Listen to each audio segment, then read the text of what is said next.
মদিনার সবচাইতে গরিব সাহাবী বেলাল রাদিয়াল্লাহু তাআলা আনহু লজ্জাস্থান ঢাকার জন্য শুধু একটা জামা ছিল, গায়ে দেওয়ার মতো কোনো জামা নাই। এই সাহাবীর মতো গরিব কোন সাহাবী মদিনার জমিনে নাই। এই বেলাল রাদিয়াল্লাহু তাআলা আনহুকে বিশ্বনবী ডেকে বললেন, ইয়া বেলাল আনফিক ইয়া বেলাল লা তাখশা মিন যিল আরশি ইকলালা। ও বেলাল, আল্লাহর রাস্তায় দান করো, কারণ আমার আল্লাহর ধনভাণ্ডারের কমতি নাই। সাইয়েদনা বেলাল রাদিয়াল্লাহু তাআলা আনহু সবচেয়ে গরিব। শুনতেছেন, বুঝতেছেন?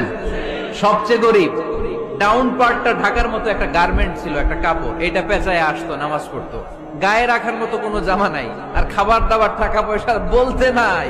ওই সাহাবীর বিষ্ণু ইসলাম বললেন, আনফিক বেলাল, বেলাল তুমিও দান করো, তুমিও দাও, দানের হাতকে প্রশস্ত করে দাও।